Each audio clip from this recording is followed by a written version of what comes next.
Yes, sir. Yes, sir. Yes, sir. Welcome to episode 6 of the Swoosh Hoops podcast. Guys, it's been a really good run thus far. Really interesting week. Obviously, we just finished week 1 of the NBA season. So a lot of overreacting, a lot of surprising things happening. Obviously, going into the week, the NBA talked about and commemorated the 75 all-time players of all time. That didn't make any sense, but we know what you mean. The people know what you mean. Y'all know what I mean. I'm sorry, it's been a long day, guys. The NBA's 75th year anniversary team. Right. Yep. So we have the all-time 75th team. A lot of disagreements, a lot of agreements there, a lot of surprises, a lot of disappointments, a lot of questions, right, behind that. And then we'll talk about the Kyrie Irving saga. As you know, what happened on Sunday at the Barclays Center, there was this little protest happening, people trying to bum rush to get in the Barclays Center. We'll talk about whether that's a distraction or not for them. And power rankings, right? We're also going to talk about the power rankings. I think it's going to be, again, that ties into our opening week overreaction or underreaction, right? Or questions or concerns. And I have a lot of gripe with ESPN's power rankings as well as Bleacher Report, but we'll go through them. And yeah, welcome to episode 6. All right, so go ahead, Eric. So let's start with since you mentioned the power rankings, we're going to start with that. ESPN, what they do weekly is after each week on the Monday they release their power rankings for the week. Also goes with Bleacher Report, CBS Sports, SI. The whole every national media pundit they release their power rankings. So I'm looking at ESPN's right now what they did from yesterday, and they had the Bucks at number 1 with a 2-1 record from last week. They also won last night, so they're 3-1. Mm-hmm. The Jazz at number 2, they're undefeated. Only the Warriors and the Bulls are undefeated so far in this early season. The Nuggets at number 3, they had them at 2-0, but last night lost to the Cavaliers by 12 at home. Yeah. Number 4, Brooklyn, they had the Nets. They were at 1-2. But they won last night against Washington, so they're 2-2 back at 500. The Warriors at number 5 at 3-0. They also play tonight, if I'm not mistaken. Yes, they do play tonight. They play tonight, yes. Okay. At number 6, the Miami Heat at 1-1. They won last night against the Magic. Yeah, really big win this week against the Bucks. They smoked them, but the Bucks were missing some players, but still a good statement game for them. Yeah, exactly. Yeah. Yep. The Sixers, they got a number 7 at 2-1. Tonight they play the Knicks at MSG. Kind of interesting game. 3-1. Could have been 3-1, and they blew that game against the Nets. Yep. Lakers, they got the Lakers at number 8 at 1-2. Kind of. How can I say it? What's the word? Look, at number 8 is kind of like, I thought they would be a little bit further down, but I guess I see why, because that win against Memphis, they almost blew it. Thank you, Kent Bazemore. And then John Morant missed that free throw to tie the game. Yeah. So and plus it was a really weird week for the Lakers. Between Friday and Sunday. We're gonna talk about that later. We'll address all that. Yeah, we'll address all of that. We got some theories. Not even theories, like just some frustration. I don't know about Ernest, but I got some frustration I want to get off my chest, man. Okay. Frankie V. Russell Westbrook and Rondo on the court. We'll talk about it. We'll talk about it. All right. Okay. At number 9, they had the Atlanta Hawks at 1-1. Last night they beat the Pistons, so they're 2-1 so far. They have the Bulls at number 10, 3-0. The only undefeated team. They're 4-0 now. Yeah, 4-0 now. But also the Raging Bulls. They also gave that game away last night to the Raptors. So yeah, they barely won that game. Yeah, and also they got the first 4 games, 2 against the Pistons, 1 against the Pelicans, and 1 against the Toronto Raptors. Okay, less of a competition. But the next 13 games is going to really tell us about if they're a serious team or not. And it's gonna show us if they're a for real team this year or we'll see later. You know, one of my friends, he commented on the power rankings, and he was just like, "Oh, it's a joke that they have the Lakers higher on that list than they have the Bulls, because obviously the Bulls are the only undefeated team in the league right now." I had to explain to him it's all about strength of schedule. Like the Lakers played, their first game was the Warriors, right, who are considered a contender right now in the West. Their second opponent was the Suns, who are the reigning and defending Western Conference champions. And then you play the Grizzlies, who were a playoff team last year. And they're getting better. Right, and they've gotten a lot better. Versus, as what you alluded to, Eric, the Bulls, they started off against the Pistons, then they played the Pelicans, then they played the Pistons again, and they played the Raptors. All 3 of those teams that they played, obviously Pistons twice, were nowhere near the playoffs last year. Yeah, they're all lottery teams. So, you know, I want people to understand how power rankings work. Power rankings work based on, obviously, it's who you play, strength of schedule, how you perform, right? All that goes into plus minus, you know, all those statistical and analytical things go into those rankings when they rank these teams, right? But strength of schedule was really one of the main components of this whole thing. That's why they were so low in the Bulls, because we have yet to see them play a team that matches their talent or who's better than measures their talent. Like, you know, that's how you kind of know where you're at. And again, this is very early. We're only 4 games in for some teams. So it's very early to kind of navigate and see what they are and who they are, because they're still figuring that out, Lakers. But at the same time, the strength of schedule matters, right? And the Lakers didn't the teams that they played their first 3 games, it's not favorable for them if they're still figuring out the offense. They're still figuring out the fit between Russ, AD, and LeBron. Like, I just don't understand that, you know, at the end of the day, you have to take those things into consideration, right? Like, if the Lakers would have played all those non-playoff teams in the beginning, I'm sure we'll have a different story. And I'm sure we'll see that because, the next 15 – or actually the next 15 games, I think 12 or at least 11 out of those 15 games, the Lakers are playing non-playoff teams. So you'll see their power rankings dip a little bit, right? Even though I expect them to win those games, but I also expect them to lose some of those games because they're still trying to figure out what's happening. So people out there who want to, harp on why ESPN ranked the Bulls so low is because it's strength of schedule. That matters. It's not just about the record, as King of Brooklyn 3 just commented. It's not just about the record. It's also about who you play and all the other analytical, statistical things that go into that. But I kind of don't have a problem with the list. It makes sense. I think Milwaukee is the best team right now. I think Charlotte can make a case to be on that list. They did beat the Brooklyn Nets, and I think you need to take that into consideration. The Melo Ball's been on fire. Yeah, the Melo Ball's been on a tear right now. So, I think the Charlotte Hornets deserve some respect in that regard. But other than that, I think the list makes sense. It makes sense. I mean, if you want to push the Lakers, maybe down to 9th, whatever, that's fine. But, at the end of the day, I think the 10 – I expected us to be lower. Solid. Yeah, exactly. I still think the 10 is solid, though. All right, so I'm going to continue the ESPN rankings. At number 11, the Knicks. At 2-1, they had a ugly loss on Sunday. Yeah, I don't understand. You blew out the Magic.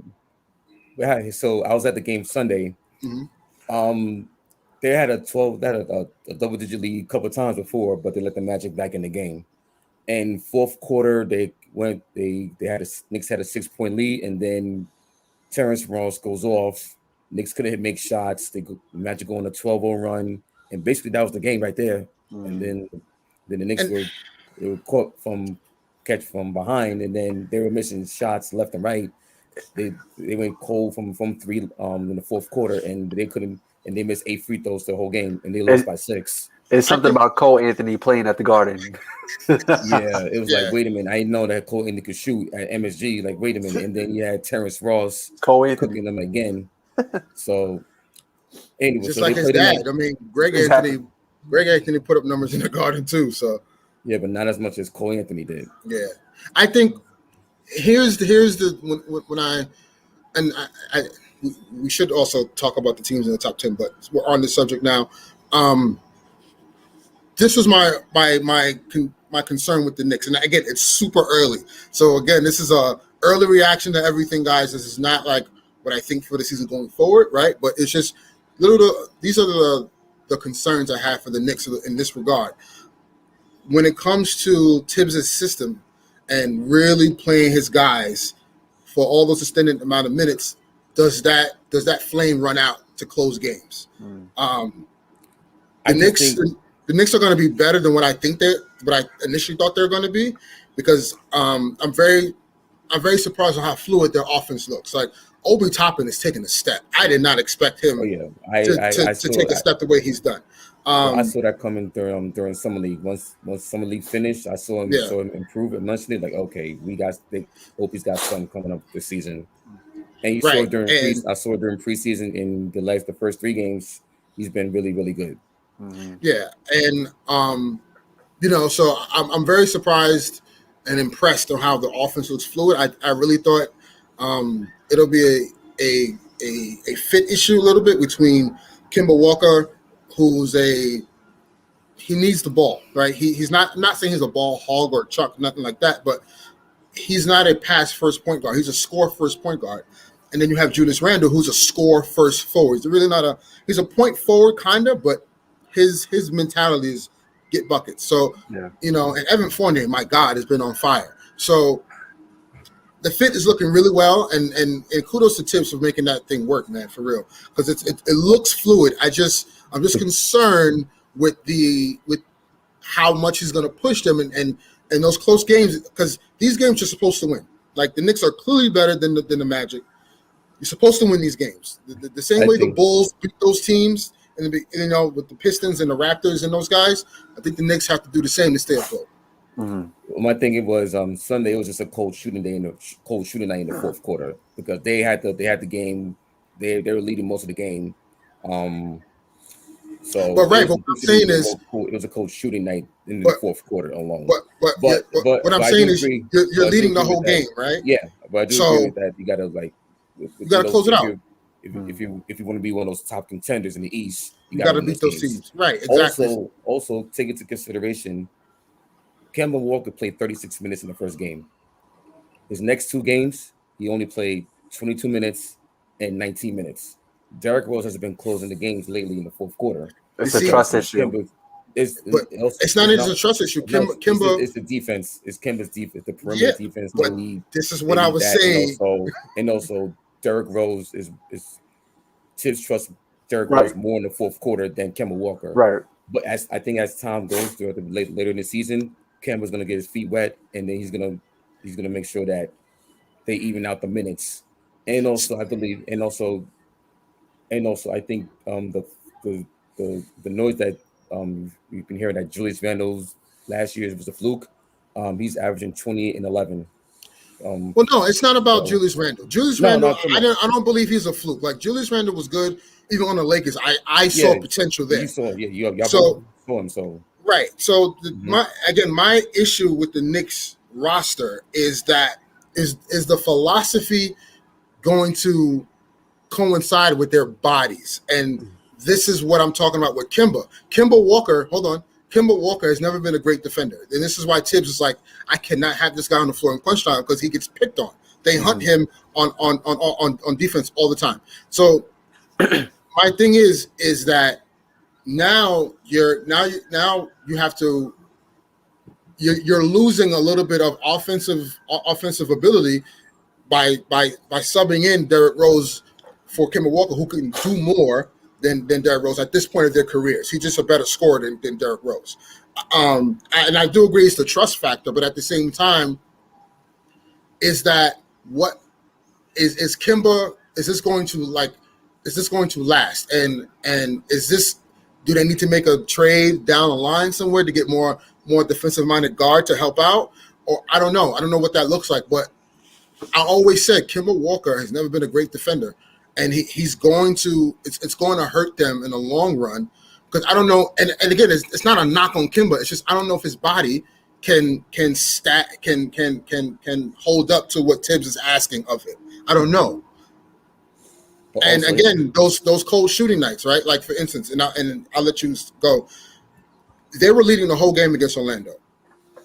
And yes, they went cold in the fourth quarter, but that defense shouldn't have let up. Like, if that's your identity, then you need to keep that going forward and rely on your defense to help you pull out those gritty games when your offense is going well. Your defense has to create the offense for you. So those are the issues I think may happen at times because, like, again, this offseason, you guys supplemented more offense for defense. Mm-hmm.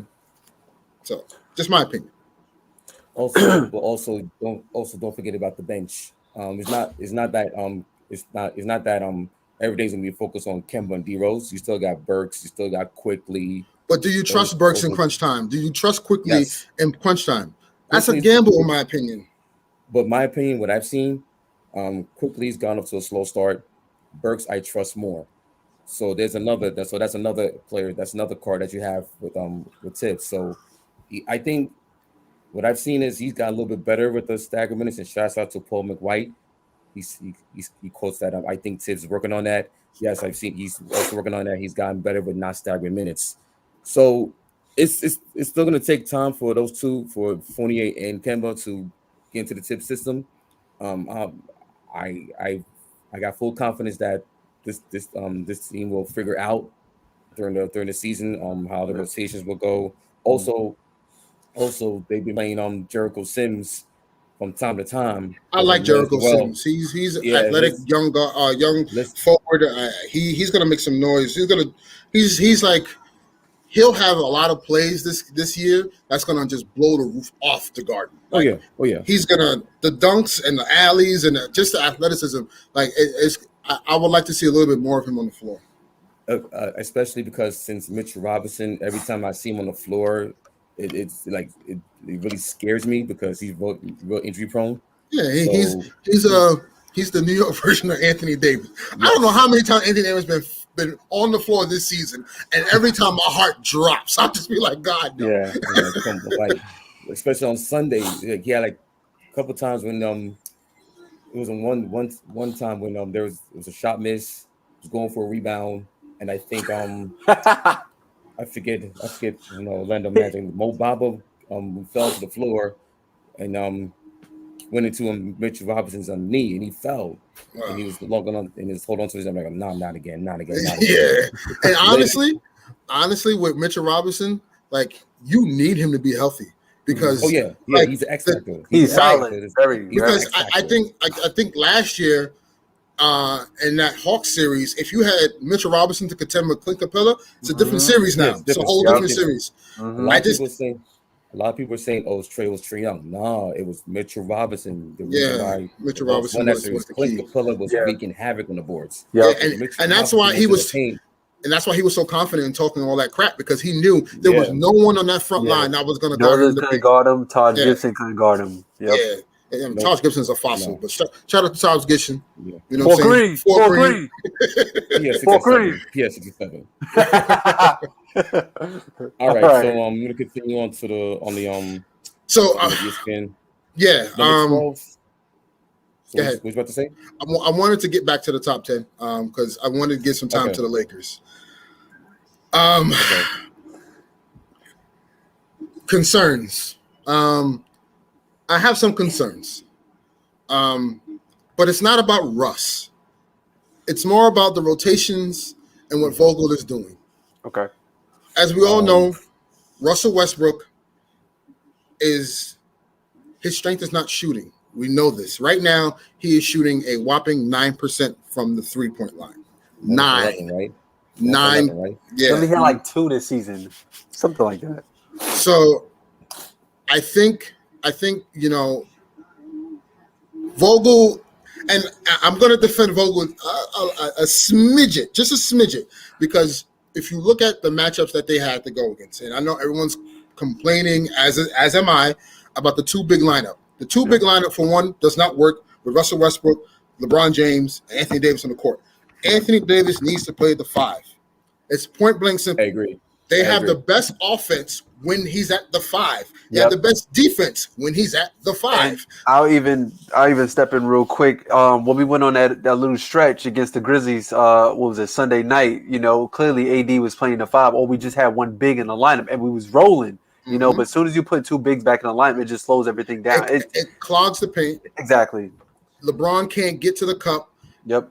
And when he does, he's getting contact, but he's also like calling for the foul. And the refs right now are not really calling for a foul, right, James Harden? We're going to talk about you too. So not looking the way. Right. 3 free throws for the entire season. Right. So I think the what Vogel has to do to maximize Russell Westbrook's strengths is you need to stretch the floor. AD has to commit to play the 5. You have your front court should be LeBron and AD, right? That should be your front court. You throw in as your potential small forward. You could throw in Bazemore at the 3, and your 2 could be fluid. Your 2 could be Malik Monk or it could be Avery Bradley. Yep. And then remember, we also got a bunch of guys that's on injury as well too. So like that can which sucks. So right. Kendrick Nunn he's out. So when they come back, we got to get them adapted to the whole scheme of things. Right. I think Russ. We have to. If you look at the plays that they were doing against Memphis, it was unstoppable. When LeBron was at the point of attack and Russ came in for the screen, they ran like a couple high screen rows back to back to back. There was one particular play where I watched where Russ comes down, or LeBron comes down. Russ comes up to the top of the 3, sets the screen on LeBron's left side. LeBron then, no, sorry, it was on LeBron's right side. LeBron obviously rolls around the screen. Russ flares out. Once he flares out, the defense automatically is going to step back, right? Because they're going to give Russ the room to shoot. LeBron gives Russ the ball. Russ now sees he has a lane to the basket. So now because you're stepping off and you're daring him to shoot, Russ is going to go to the basket because you're giving him a head start. That's what you don't want to do as a defense, give Russ a full head start to the rim because he's going to try to dunk on you, get a foul, or at least not make a bad turnover, right? And Paul McGuire, we're going to get to your question in a second. I actually thought about that too. Right. So I think they've been talking about that for. I thought about that. Yeah, we're going to get to it. But I think when you look at that play, right? Russ gets the ball and he has a full head of steam going to the basket. Once he gets to the basket, now the defense collapses on him because he has one-on-one coverage going to the rim. And what does AD do? AD, all he does is slide down from the 3-point line on the baseline, and he gets a wide open layup dunk. So you have to, and the reason why that works so well because the floor was so spread out and stretched out, it gave room for Russ to operate in the middle of that paint. Now the defense is a little bit more honest. The offense is a little more fluid, and then you have shooters on the floor. So it like imagine Russ is there to take up the minutes, not even say the minutes. Dare I say it? He is there to take up the punishment that LeBron James and Anthony Davis gets when they go to the paint. Exactly. Right? Because what's going to happen is Russ is going to. The reason why they keep saying Russ do you is because they want Russ to get to the cup and get fouled. So at that point now, if the other team is in a penalty, now LeBron and AD could go to work and go to the paint because they're going to get touched every time they go to the rim. Yep. So Vogel has to understand that the 2 big lineup does not work. You can't do that. It didn't work when we had JaVale McGee, right? So I think at the end of the day, here and there is in the playoffs. Sometimes it came into effect, but then that Houston series, like AD clearly had to play the 5 to dominate. Exactly. Yeah. So I'm going to give Vogel a little bit of a flack here because, or a little bit of a pass because if you look at their matchups in the first game, right? The first game's a little bit wonky. I think you should have started AD. If AD can't take Kevon Looney, we got a problem, right? But if you look at the second game, against Phoenix, DeAndre Ayton. Okay, I understand why you wanted to go big because you had DeAndre Ayton, and then on Sunday against Memphis, you had Steven Adams. But at the end of the day, I still think in that matchup, AD can take Steven Adams. Like the numbers say it. The starting five, and Sean, I see you brought this up. The starting five, when you have DeAndre Jordan, Anthony Davis, Kent Bazemore, LeBron James, and Russell Westbrook, when you have those five in, all five starters are negative plus minus. Negative. By a significant margin. If you look at the plus minus for the game against Memphis, the starters for Memphis were plus, I think, on an average plus 16, plus 17, while the Lakers were minus 10 or minus 15. And then, but the bench for the Lakers were like plus 10, plus 15, while the bench for Memphis was minus 10 or something like that because Melo went off. But not only that, Melo was plus 16, but not only that, it was the fact that when they went to the bench, they were running one big lineups. So it was the white. Remember, it was the white with Ron and shooters and Russ, or you had AD at the five. And then when the Lakers came out in the second half and they started the two big lineup again, what happened? They lost the lead. Like at some point, like they have to understand that this doesn't work. Now, Russ coming off the bench, we got a better chance of walking on water than Russ coming off the bench. That is not happening. I think what needs to happen is Vogel needs to stagger the minutes, meaning when LeBron sits out, you have Russ run with the second unit, right, for the extended period of time to the end of the first quarter. Sit Russ, have LeBron start the second quarter, whatever how you see fit. But I think that should be the consensus going forward, and DeAndre Jordan should just be cheering on the team on the bench. Quick question. I got a quick question. Yep. Do you believe the Lakers should go small? It depends on the matchup because so AD starts at the 5, right? Then LeBron's at the 4, right? So that's your small big lineup, quote unquote. Yeah. And then at the 3, let's say, all right, I'm gonna put Malik Monk at the 3 because he needs shooting. Right. Oh, you need Bazemore. Right. Because Monk is a little undersized, especially the guard wing. So we go with Bazemore. All right, and then do you still put Westbrook in that small lineup or Rondo?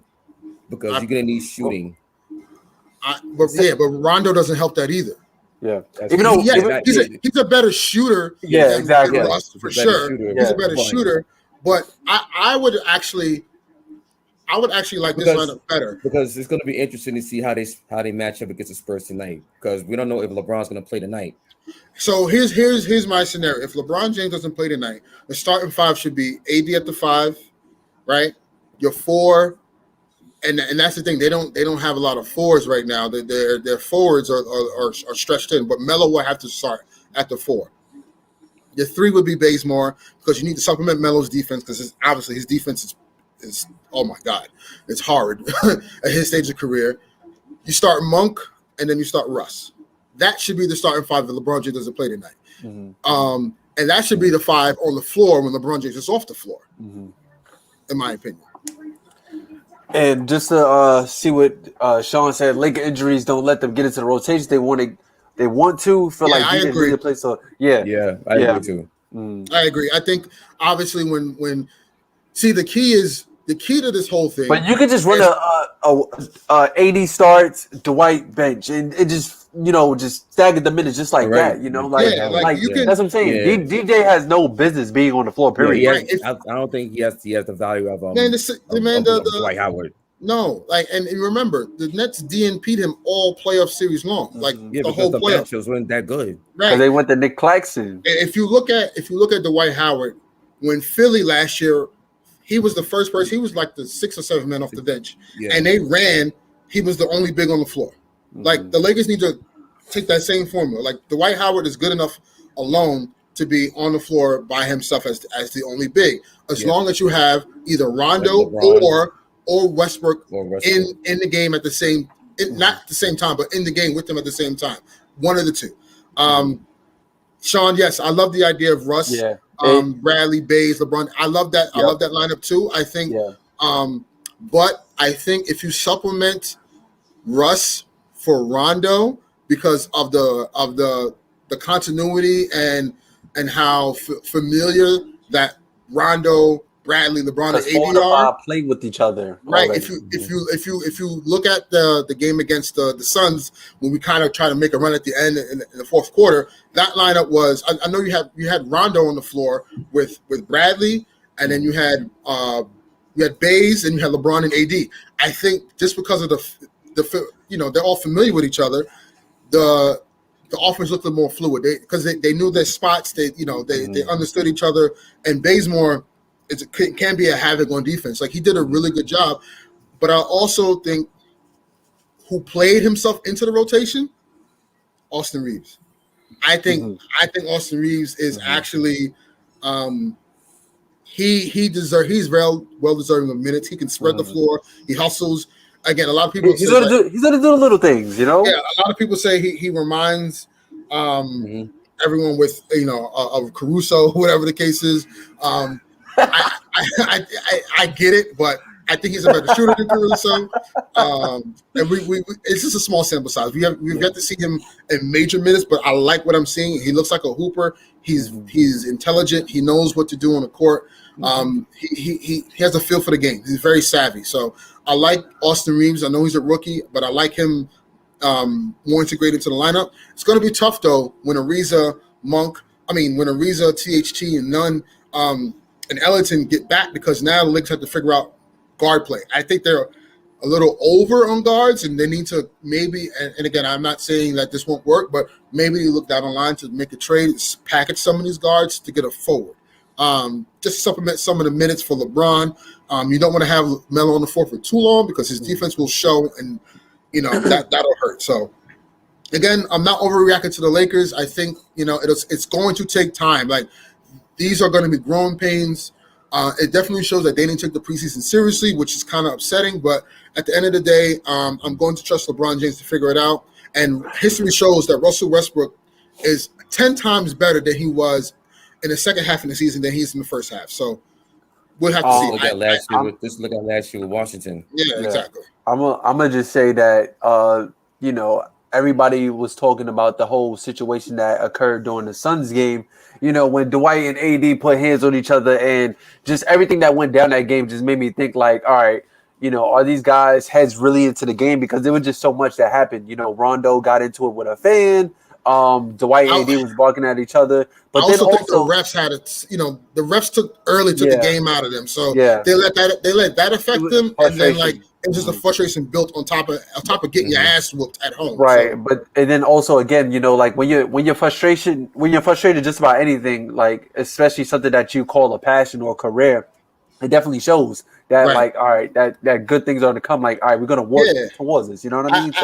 I actually liked it because it's like they gave a damn. I'm like, okay. Exactly. And it wasn't arguing about no silly stuff. It was actually like about rotation coverages and like what because it was a screener, right? It was a screener role where the White completely missed the assignment, and I believe DeAndre ain't got a wide open layup. So it was these things that happened. Yeah, it sucked. It happened like live on TV for everyone to see. But this stuff goes on in practice all the time. So everyone's making a big deal of it because it's the Lakers and it's LeBron James's team. It's a national televised game. And the Lakers are down 30, and we get it. But it's a lot. A lot of it has to do with they're literally still in training camps as preseason mode. And I'm not gonna really judge them until All-Star break. I need to see what that looks like then. All right, so we finished with that Lakers soliloquy. I know we went way deep into that. So we're gonna. I feel better. All right, so you need to get that off your chest for your first 3 games. The first tonight, see what's going on, see how they respond against the Spurs. Yeah, and one last thing too before we move on to the next segment. The Lakers are in the first 3 games. They got out rebounded every single game running a 2 big lineup. Doesn't make any sense. Exactly. It doesn't make any sense. That's crazy. I'm stunned. Like, it doesn't. I'm, really I'm just confused. You have AD, Dwight or DJ, and Russ and LeBron who rebound the ball consistently for their careers, and they get out rebounded when you run 2 bigs. And you want to know what's funny? We got rebounded by Balicia on Yeah. on opening night. So he had 11 boards, which is crazy. But continue, carry on. Yeah, All right, carry on. so Shout we're out gonna to Kendrick carry. Perkins. All right, so we're gonna carry on from the frustration of the Lakers. So, quick update: LeBron is out for tonight's game against the Spurs. Just got word from Bleacher Report. That's fine. It's a back-to-back. It's a Because back-to-back. they play the Yeah. Thunder tomorrow. Mhm. He could sit out tonight and tomorrow for all I care. Mhm. Again, it's early. Plus, I think this is actually good because now Russ wanna can be rush Russ. Exactly. I want to see Russ now run the offense without LeBron. And get that confidence on his belt too. Yeah, and I think this is a perfect way for them to see what the staggered minutes look like. Yeah. So I like it. All right, so LeBron will be out. We'll see how Frank Vogel stack is the lineup for tonight, and we'll see how that goes. I'll be watching for sure. We'll be watching on League Pass. So on ESPN, they got the Phoenix Suns as number 12. Last time I saw them, they got blitzed by the Blazers by 30, and then the Blazers got blitzed by the Clippers last night. Which is funny how that goes. Dame Yeah, is having some terrible shooting numbers so far. yeah, man. He's shooting 17%, I believe, from three right now, which is ugly. yikes. He was 0 for 8 last night. Yeah, it was 0 for 8, which is it was ugly. I don't know if he, and I would never question Dame's heart. But it's like, is he like playing his way out of Portland? I don't know, but like, damn. All right, so he's averaging 17 points per game, shooting 36% from the field, 18 to 50, 2 of 24 from 3, 8%. Damn. From 3. So what's really going on? Russell Westbrook is shooting better from the 3. And mind you, also, he's not getting those calls. He's not getting those calls. A lot of James Harden. That's taken to a lot of effect for a lot of players. And plus the free throw shooting is down this year because of let him hoop, man. If you're a hooper, you gotta hoop.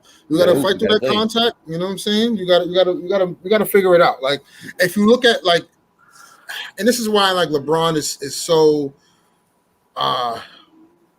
This is why his longevity is so legendary, man. Because if you look at him now, he's shooting the most threes he's ever had in his career to start off the season. Yeah. Right. And right now the Lakers have the best 3-point shooting percentage in the league right now. And he's our best shooter on the team. Right, at 46% right now from 3. That's crazy. And LeBron right now, I think is shooting like and again, he'll come back down to life, but he's shooting like 40, 41, 42% from 3. And I could be wrong, could be higher. And that's super impressive. You know what I'm saying? And it's like you got to be able to adapt with the rule changes. The same way, James Harden and Trae Young were able to exploit the foul calling on jump shots and try to create that like silly contact. Now you got to be able to adapt and score without those rules. Yep. All right. So ESPN has 13 at number 13, the Dallas Mavericks. They are 1-1. They play tonight against Houston Rockets. They kind of the first game against Hawks, they got blown up by 30. So it was I'm still trying to figure out how this Mavs offense under Jason Kidd is really going to help the 2-man game of Porzingis and you got KP out here getting outplayed by Clint Capella. Like it was like Twitter was just Knicks Twitter was just like flaming Porzingis once again, and rightfully so. Yeah, Knicks Twitter, every chance they get to, every chance they get. Ruthless, man. Bing bong, bing bong. It's ruthless, man. It's like you're 7'3". And mind you, before the injury, he was like you started to become like one of the more dominant big men in the league. I'm not. They were saying he was a new Dirk. He was a new Dirk that played defense. And I think that injury, along with the other injuries that came after, it just I think it just limited his mobility and his confidence. I don't think it's shot, but it's not the same. He doesn't. For some odd reason, his movement is not the same. It's like he doesn't have the same confidence. I think he just he stands on a 3-point line way too much, and it's like, dude, you're 7'3", you get out rebounded by by 6'5" guards. Like, stop with that, please. And on top of that, him and the relationship between him and Doncic is not good. So they need to clean that up, or else, well, they signed Doncic with an extension, but knowing in today's league, anything is possible. Anything's possible. Yeah. Shout out to KG.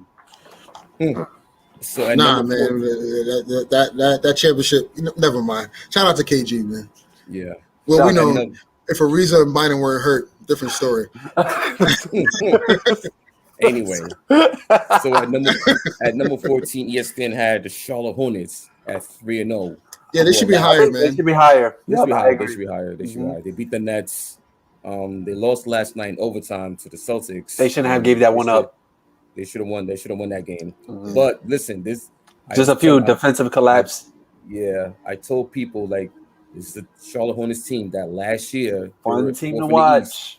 They were fourth in the East, and Melo went down with a broken wrist, and Gordon Hayward went down with that injury, leg injury. I'm telling you right now, this team is going to cause problems in the East. Yeah.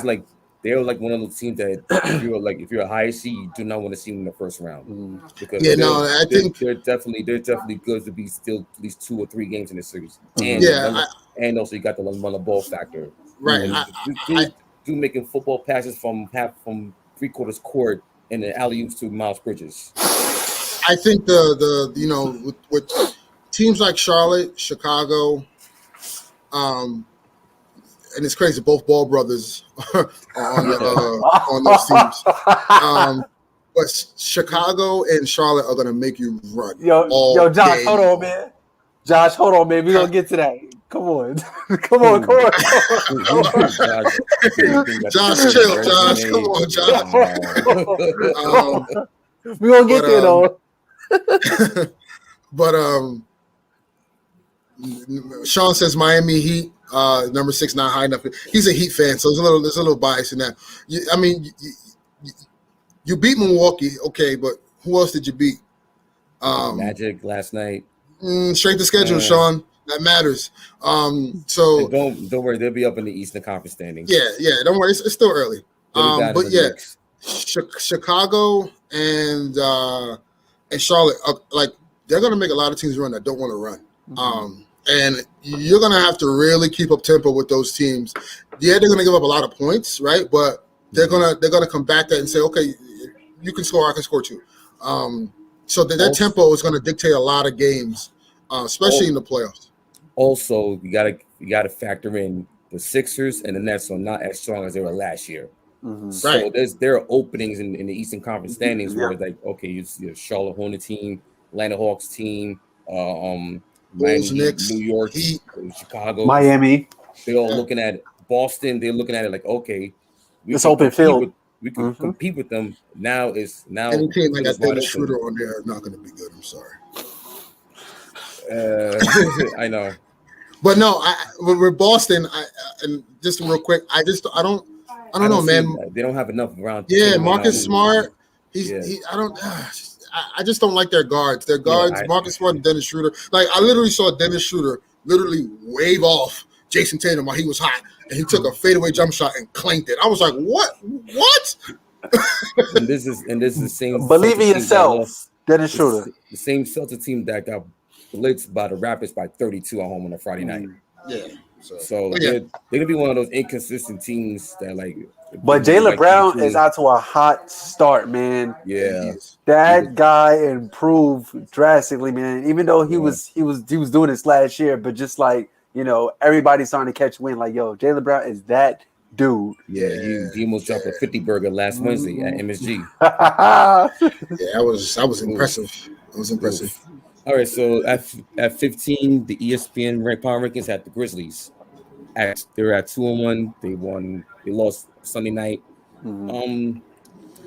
This is a very interesting team for me. Ja Morant's off to a hot start, 35 and 8. He feels comfortable. He's getting real comfortable. Yeah. They're gonna be one of the fun teams to watch. DeAnthony Melton. They drafted really well. Yeah, they drafted and remember, 3 years. Remember, Dylan Brooks didn't play. I was going to say that. Yeah. So he's out, and he's still out. And at some cases, on some nights, he's their second best player. Yes. You know what I'm saying? And remember last year's playoffs, they gave the Jazz fits. He's a dog. Yeah, he's a dog. Yeah. So I think the Jazz, excuse me. I think the Grizzlies they're surprising me than what I thought. They might not be a playing team. You know, we'll see, but you know, because the West is so volatile. We got to see what Portland is doing, because Portland could drop drastically if this doesn't get cleaned up. Yeah. Portland is like a playing team. It's looking ugly. I could see Portland. I could see Portland dropping out. Like seriously. Yep. They didn't do anything. But yeah, continue. All right. So at number 16, they got the Washington Wizards. They lost last night, 2-1. Expected. Bradley Beal off to a good start. He was out with an injury. He was out injury, but I'm not impressed with the entire roster. I know what's his name? Rui Hachimura, he was out last night. I could have thought Dinwiddie, Kuzma, the rest of the guys, KCP, Trez Harrell. I just think they need to. I think they need more time together. Maybe that's the reason why. But they also they're jumbled. I think they're jumbled. No, it's not only that they're jumbled. The makeup of their team, their identity, just by the talent, is straight. We're gonna just shoot you out the gym. But here's the problem: your shooters are not that good enough, right? Like Kuzma is not gonna consistently hit 5 threes a game, shooting 46% from the field. You know what I'm saying? Making all those free throws. Like Kuzma is very inconsistent, and Washington will see that as us Lakers fans went through for 4 years. Dinwiddie he's again another guy that can score, but like, can he do it on a consistent basis? KCP, we know he's hot. He's hit or miss. Like he could be cold one night, it could be super hot the other. Same thing with Kuzma. Montrezl Harrell, you know, his thing is, I'm just gonna play bully ball, you know, with my small body and just try to hustle. score. Yeah, they don't have They don't have guys that are focused on the defensive end. Maybe KCP to a certain degree, but other than that, all those guys want to play offense and shoot, and it's not really working. Sean harping back on Portland. If Portland keeps dropping, he says Dame trade on the way. I think it's looking for sure. I don't know yet. Like I don't think Portland is going to outright say we're going to trade him. He has to ask out, and I don't think Dame will ask out if he's struggling. And what team? He won't ask out if he's struggling. You get what I'm saying? He's not that guy. Yeah, but like in terms of that mentality to be like, yo, get me out of here. But I'm sure if he was off to a hot start, pick him for that salary. More like some Bradley Beal shit, you know? Right. If he was off to a hot start, maybe Sean, maybe. But the fact that he's struggling, Portland has the leverage right now a little bit because Dame is not going to be like, yo, I'm out because everyone sucks and I'm doing all this. Like he's not playing well at all right now. So I would say cold. Let's wait a little bit and see.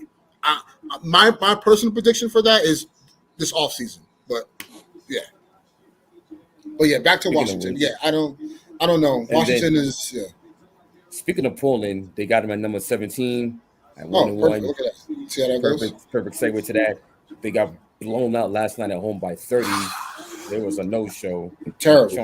Chauncey Billups just like rip into a new one with them. It's like, and rightfully so. It's like you're trying to establish a culture, and you gotta start winning these games. You know what I'm saying? So like I know it's the 3-game sample, but in the Western Conference, you cannot afford to fall back into like a deep hole and then expect to climb out of that hole back in January, February, March. Hey, Paul White had said Dame won't say it, but he wants to leave. I agree. Yeah, but he has too much pride. He has too much pride because he ain't running from the grind. Yep. Oh, that rhymed.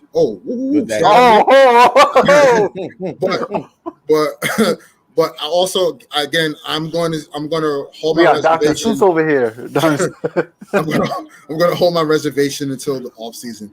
I think if the Blazers don't make the playoffs, then he'll say, you know what, I did what I gave you guys 8-9 years here. I did what I could, you know, I did right by you, do right by me. You know what I'm saying? This is going to play out for the season. It's not going to be like, trade deadline, like, Dame, you're out of here. You know what I mean? He's not going to cause turmoil in the middle of the year. I think it'll wait till the off season. Mm-hmm. Yeah. At number 18, ESPN's power rankings this week is the LA Clippers. They were 0-2. Yeah. Paul George had a 41-point game. Mm-hmm. They came back. That's last night and blew about won their first game of the season. They had They had a chance to beat Golden State. Yeah. Yes. Steph Curry just went off on them. Yeah. 45. So they're 1-2. They're still in the middle of the pack of the West. I'm putting them in that same class as the Clippers and the Blazers. Mm-hmm. I think that's the ceiling for the Clippers. But the Clippers, honestly, man, I hate to say this, jeez. The Clippers are better than what people are projecting them to be. Terrence Mann, Bledsoe looks good. I just Ty Lue is such a good coach, man. Like I think that's the X factor. Yeah, I think he separates. To me, he's the best coach in the league right now. I think people are underestimating the Clippers of where they're going to land. I had them as a playing team. They look better than a playing team to me. But again, we have to see. This is still early. But Paul George does look good. Terrence Mann looks like he's taking a leap. Mm. Bledsoe looks good in the offense. Reggie Jackson is continue where he left off in the playoffs. Marcus Morris is the one I think is going to digress a little bit, and they may need to make an in-season trade. But the Clippers, I hate to say it, but the Clippers are they'll be fine. And if Kawhi comes back healthy, oof. I can see Lakers, Clippers, Warriors, one of those three teams, or you can mix the Jazz and the Suns. Like that those five teams are the cream of the crop of the West. All right, so we're going to continue on. Number 19, you got the Boston Celtics. At 1-2 this past week. They won last night and done the overtime game thriller at Charlotte. They're going to be one of those teams that will be middle of the pack in the East, in between the play-in and the 6th seed and the play-in 7-8.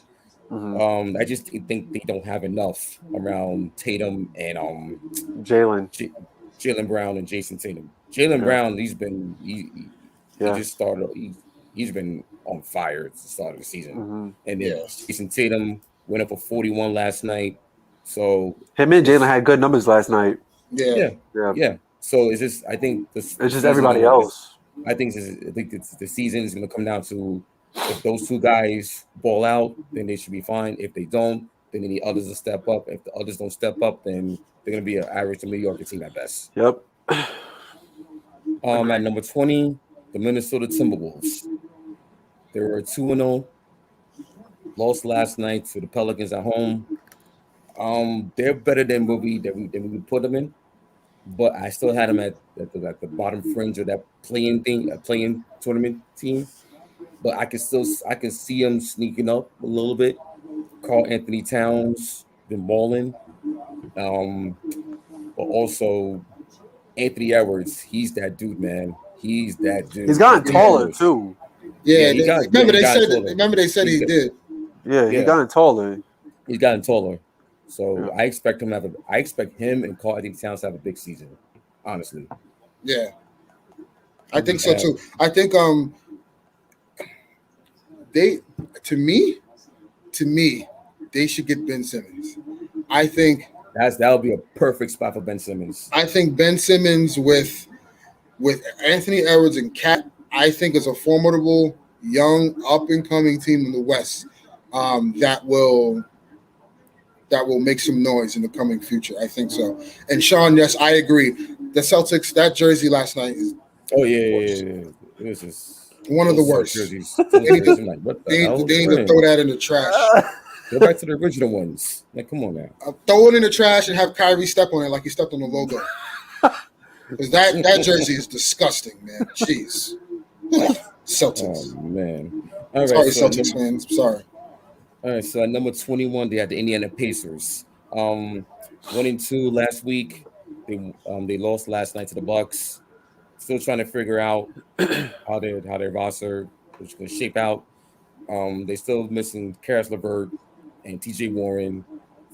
Let's see how those two will come back into the rotation, into the lineup. Moving on, number 22, the Toronto Raptors, 1-2. They lost last night. They almost came back and stole the game against the Bulls. Lost last night, so they're 1-3. Scotty Barnes, I think he'll be in the sleeper for rookie of the year. Yep, he's rookie of the year. Yeah, we didn't even mention him at all. That's how good this rookie class is. Mm-hmm. So I'm just going to speed through the rest of the power rankings because we're coming up on game time. Number 23, Sacramento Kings are 1-2. Not much to say about the Kings. Yeah, not really much. Nothing there.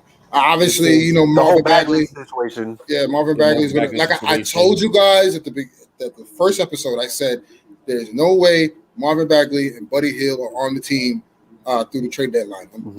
Those two guys will be gone. There will be a different team, whether they have Ben Simmons or whoever. But those guys, they will not be on that team. Well, Harrison Barnes is averaging 28 and 10 in his first 3 games. So yeah, he'll come back to life. He'll come back to earth. And number 24, like game 7. Yeah. Yes. And number 24, the San Antonio Spurs, 1-2. Late night against the Lakers. I like that young core though. Yeah, I know. Devin Vassell, Keldon Johnson. I'm gonna say this.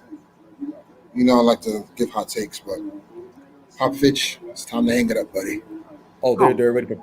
By the way, they're already preparing him to leave. Yep, it's time to give Becky Hammond that job. Yeah, give Becky Hammond that job. Or Teresa Witherspoon, whoever. I think one of those two ladies should be the next head coach. But yeah, it's Pop. You had a great run, man. Legendary career, legendary coach. Gave me fits and frustration, but it's time for Pop. Okay. So at number 25, Cleveland Cavaliers at 1-2. They won Larry last Marketing. night at Denver. Yeah, Larry Marketing putting posters on people. Jared Allen, yo. Jared Allen. She's a stud, man. Also, I told you about Evan Mobley, my rookie of the year candidate, 17-11. Evan Mobley is, and here's the crazy thing about the Cavs, man, which blows my mind. They are playing 3 bigs in their starting lineup. Exactly. Three. Jared Allen, Mobley, and Marketing are there. They're 5, 4, and 3. Center, power forward, small forward. Right? And again, this is Kevin Love's coming off the bench. Right. I hope he gets bought out because the Lakers could use him. Seriously, not even because everybody should be a Laker. But no, I think Kevin Love fits with this Laker team, especially if you want to play AD at the 5. But needless to say, shout out to Josh Williams. Fair to Fro. Yeah, Fair to Fro. By the way, I know y'all miss him too, Brooklyn. Oh yeah, Brooklyn. Yeah, they miss him a lot. Clearly, because you're oof. Sidebar. I know this is this does go into the Jared Allen trade with the James Harden trade. James Harden. I don't know if it's me. Do you see him being out of shape again? Yeah, he's out of shape. But I'm gonna tell you why though. Hold on. I'm gonna tell you why. He had a grade 2 hamstring pull. That's pretty severe because once you get to a grade 3, it's pretty much you oh my God, he made me stumble my words because Josh is saying that he's telling Richard Robinson. Oh my God. Anywho, I ain't gonna say nothing. Keep the hot takes conversations going, guys. We love it, man, for real. But no, Jesus, what was I saying? Oh my God, Josh, come on, man. You was talking about James Harden. So the reason why he's out of shape to start the season, he didn't play much in the preseason. He had a grade 2 hamstring pull, nearly a grade 3. They said, which is damn near you popping your hamstring. So he had to take the season off to kind of heal up and rest up or whatever. He is definitely out of shape. He doesn't look like he's in rhythm. It's clear Kyrie Irving is needed on this team because if you look at the makeup of the team, and everyone harps on how old the Lakers are. The Nets are old, guys. They're old. Nets are They're really old. They are up People there. forget and I've watched all 3 of their games. Paul Millsap could give you about a good 15 minutes, and that's about it. LaMarcus Aldridge, he gets picked on defense because he can't guard. He got slow feet. Yeah, he got slow feet. He can't guard the perimeter, and he can't guard athletic bigs. Yeah. This is why I said in our, I believe, 2nd or 3rd episode, this is why I said a matchup, if the Lakers and Nets were to meet in the finals without Kyrie Irving, even with Kyrie Irving, even with him, it's more of a difficult matchup for the Nets because they don't have any bigs to bang on the boards with the Lakers. And 2, they don't have an answer for Anthony Davis. And 3, there's no bigs on that team that can stop the screen Russ, roll. Right, that can stop Russ from getting to the basket. Like that's always been the Achilles heel for Brooklyn. And they're all in on offense and they want to outshoot you, but on the other side of the ball, they're mediocre. And they need to figure out if Kyrie's not going to come back, how are they going to supplement the scoring?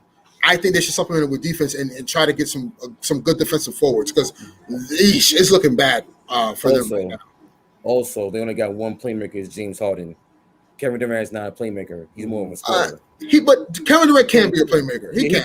If you ask him to, he will. He can do it. He can do it. But he's not the consistent playmaker that James Harden is. I think what they need to do is just say, you know what, F it. Like KD score, James Harden score. Like just start do what you do, right? Mm-hmm. Do what you do best, and everything else will fall to line. Yeah, exactly. Yep. Yeah. All right. Okay. So we're going to continue on with the power rankings. At number 26, they have the Houston Rockets. They were 1-2 last week. Jalen Green, I told y'all. Jalen Green. He's going to catch a couple of posters this season. I told y'all. Remember, he's also a top candidate for Rookie of the Year. He hit 5 threes the other night. The most for a rookie. Had 30 points. Like, listen, man, I'm telling you, Jalen Green is going to be a problem, man, in the years to come. Yep. Right? So but he was also around like NBA comp. He played in the G League last year as well. Right, yeah. So he got his feet wet a little bit, so he knows. Yeah. I just think that they just need to go. The Houston Rockets just need to stay on that path, rebuild around that young roster. Jalen Green, Kevin Porter Jr. and Christian Wood, Kevin Martin Jr. Martin Jr. So Jason Tate too. Yeah, Jason Tate. So just keep rebuilding around that group and then grow from there. So I think you're gonna add another talent in the lottery and let's see what they do from there. Number 27, the New Orleans Pelicans. They were 0-3 last week. They won the game last night against the Timberwolves. I just want to say this about the Pelicans. We can move on because I told you I don't know what the hell that they're doing. Zion clearly does not want to be there. Zion came into camp overweight for a reason. Like, I don't understand. Like, people, like, they're not a good franchise, man. They're a poverty franchise, a poverty front office. Like, and by the way, not a lot of slander goes out to David Griffin. Yeah, because remember, and I remember all of you guys, every single one of you fans out there who said, oh, the Lakers got fleeced. They gave up so much to get Anthony Davis. We got a championship out of that. What did they get? They wound up giving up Lonzo Ball for a bag of chips. Guard. They gave him up for a bag of chips and a cheese doodle. And they got Devontae Graham back. And now you got Brandon Ingram and Alcatraz by himself trying to escape hell. Like, come on, man. This is crazy. This is crazy. And Brandon Ingram doesn't deserve this. With a new coach. Yeah. And Willie Green. Willie Green is good, but you give him this? Come on, man. And this is what I don't understand about with the coaching circuit because, like, and again, I'm not trying to make this a race thing. I'm not trying to at all. But like, Steve Nash gets to coach Kyrie Irving and all these guys, Kevin Durant and James Harden. But like, Willie Green gets this. He gets Brandon Ingram and a bunch of G leaguers, right? Yeah. And then if you look, coach's name from Houston, Jesus. Steven Silas. Yeah, Steven Silas, right? Mm. He gets there. Russ wants out. James Harden wants out. PJ Tucker wants out. We definitely cast a drift. It's just like come on, man. Like give black coaches an opportunity to get some really good teams to coach and really prove themselves. Like shout out to Nate McMillan because he they threw him under the bus in Indiana, and he was like, "I bet. Look what I'll do with some talent, some actual talent." And he gets all the way to the Eastern Conference Finals. Yeah. Like, let's give these guys some respect. And yes, Joshua David Griffin is an overrated GM, and I take that to the bank every single day. Mm-hmm. All right. So also at number 28, the Orlando Magic. They were 1-2 last week. Hold on, Sean. I know what you said. David Griffin hasn't been what he was in Cleveland, but guess who was in Cleveland? LeBron. You can answer that. There you go. All right. So at number 28, the Orlando Magic. They were 1-2 last week. They won Sunday at New York against the Knicks. Cole Anthony had a big game. Jalen Suggs is the real deal. I think they're gonna find a trade partner for Mo Bamba. Yeah, he was the Lakers had interest in him before the season started. They wanted they took an interest in him, but I think yes, they need to go New York. Go. They need yes, I think they need to trade Mo Bamba because they log jam. You know, you got Wendell Carter. You know, you also have what you call it coming back. Jonathan Isaac. Jeez, I forgot his name too. Markel Fultz. Yeah, Jonathan Isaac. You got him coming back. Yeah, you got him coming back. Yeah, I think they need to offload him, but they also need to offload Terrence Ross because they reported that. Yeah, they did. You have Suggs. You already have Suggs, right? You have Cole Anthony, and we forget Markel Fultz is still injured. He's coming. He's going to come back. So. They're also log jam. I think they could get some nice young pieces. And RJ Hampton was pretty good as well. Oh my God, I forgot about RJ Hampton. They got him too. So I think you go younger, you build around those young guys. Along with Jonathan Isaac, who's probably like your best player at the moment right now.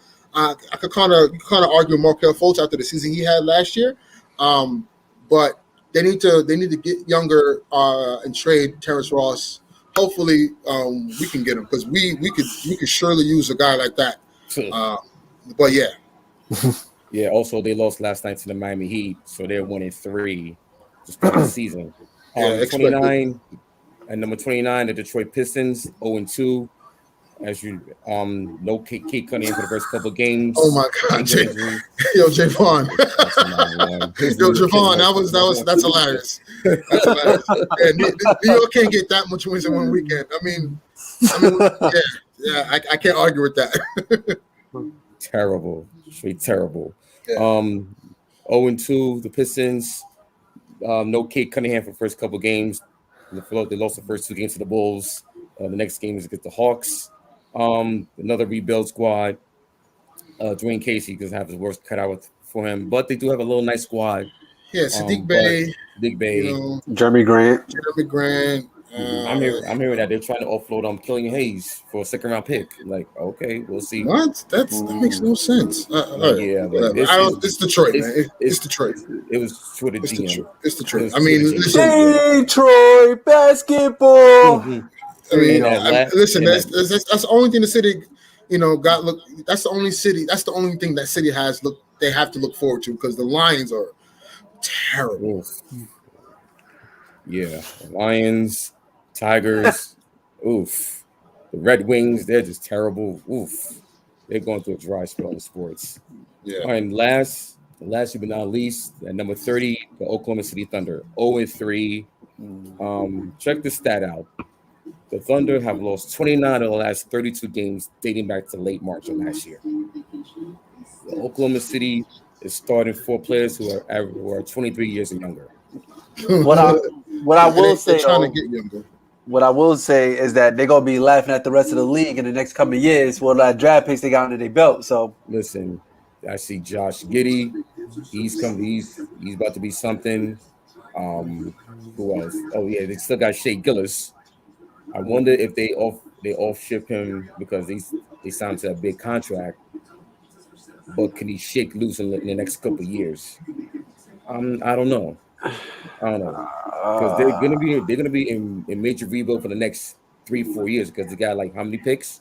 They got like 16, 17 draft picks. 17 draft picks. Yeah. in the next 5 years. Yep. So if I'm one of these top tier teams in the next couple of years looking to compete for the championship, I'm looking to add SGA And I still say it was a big mistake for the Clippers to trade him off. Yeah. Yeah, it was, but I mean, forgetting Paul George. Yeah, at that time, yeah. You're forgetting Paul George. It's the same thing with the LA and Pelicans trade, you know, like it was both parties had good assets, you know, but to get AD, who wouldn't pull that trigger, you know what I mean? So yeah, and it's you got to look at it like, because again, when I look at Lonzo now, I'm like, damn, like, you know, Lonzo would have been great for us right now. Or if I look at Brandon Ingram, I'm like, wow, if we had Brandon Ingram, that's a go-to guy. Left, but right, we had Julius Randle. Right, Julius Randle too. So I felt like we could have him. You have to pay the price, unfortunately. Like, so you know, you're not gonna be able to, you know, keep your young assets and then get a star on top. Like, it just doesn't. Imagine if the Clippers had SGA with Paul George and Kawhi. Hey, we may be talking about them being the 2-time champions right now, right? So it's all good. Like, they, you know, OKC will be fine, I think. You know, I just think right now you just got to be patient with them. Like, in a couple years, they'll have all the best young talent, and they'll be able to get a star in the trade, right? Or a couple.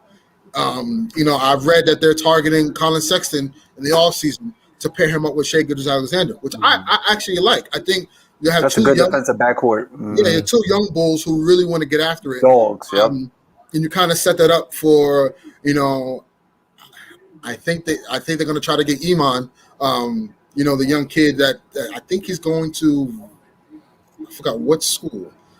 Monty Banks? Yeah, Monty Banks. Memphis. Going to Memphis. Yeah, he's going to Memphis. So, you know, I think they're trying to get in position to get him. Yeah, you know, Monty Banks. You add Monty Banks. Listen, OKC and Houston, look out. That might be a little nice rivalry coming up later down the line. Yeah. All right, so we got through the power rankings. Last segment before we head out, we're going to talk about the continuing saga of Kyrie Irving, Brooklyn Nets, the NBA, the NYC mandates. Sunday, there was a little protest outside Barclays right before the Nets home opener versus the Hornets. A lot of the anti-mandate people that came out. He's right. I was watching some couple of videos.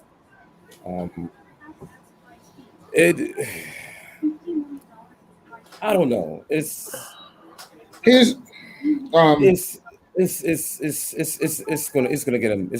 gonna be real messy before it gets better. So I just hope that they resolve it soon, because do you feel like it could be a distraction?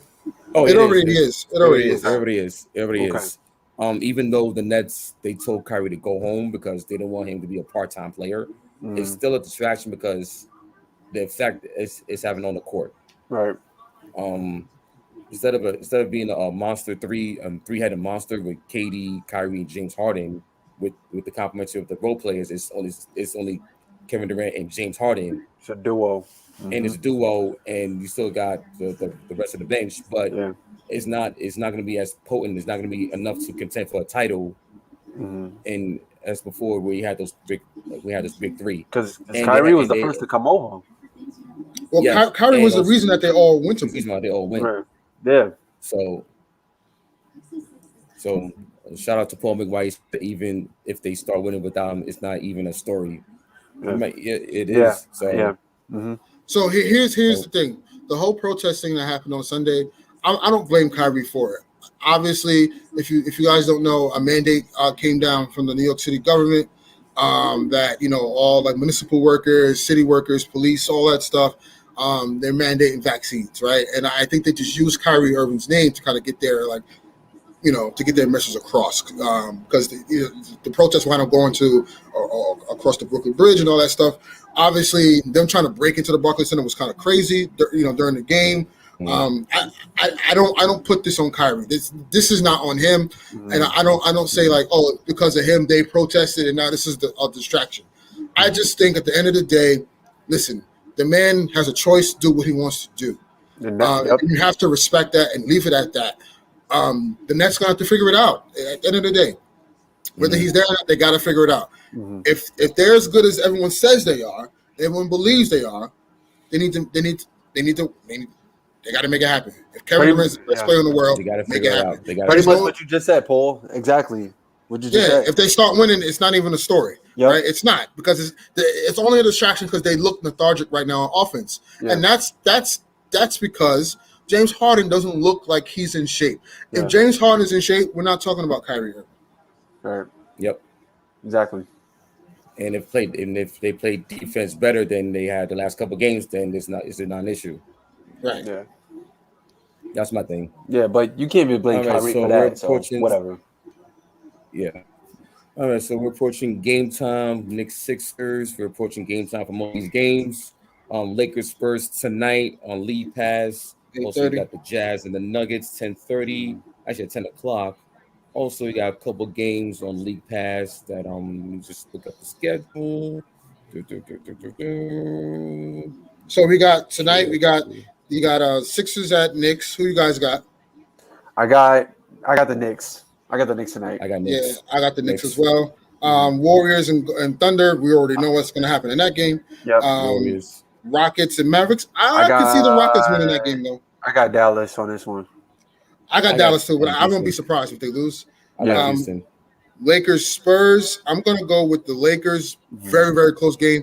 I'll tell you like this: if Frank Vogel comes out starting two bigs without LeBron James and Russell Westbrook in the starting lineup, if it's DeAndre Jordan and AD with Russ and whoever else, chalk it up as a loss tonight. No, chalk it up as a loss tonight. Chalk it up as a loss tonight, because at this point he's trolling. And then the last game of the night, Nuggets Jazz, part of the TNT doubleheader at 10 o'clock. I got Denver. I like Utah. I got Denver. I like Utah. Yeah. All right, so guys, thank you very much for tuning in to another episode of the True Shoes Podcast. We'll be back next week. We'll let you know the times and dates, what topics we'll be discussing. As you know, please hit that subscribe button, hit that like button, share, subscribe. Please let everyone know about this podcast. So please keep up the dialogue. If you want to comment on our opinions, please share it in the comments. On what takes we had. And if you want to add on to it, please do that. Yeah. We'll be back next week for episode number 7. My name is EricL. Ernest Armastradamus. Yes, we sign off. Yep. Stay well, stay healthy. Enjoy the week. Enjoy the game tonight. Definitely love the interaction, guys. Thank you. Yeah. Keep it up. Share, like, and subscribe. Appreciate that. It's really important to us. We really, like the interaction and feedback. We only want to get better, and obviously, we want to have you guys on the show. So the more participation, the more intrigue we'll have you guys. The more intrigue will be to have you guys on the show. Yep. All right. So we're signing off. Until next week. Peace, y'all. Peace. Peace. Peace.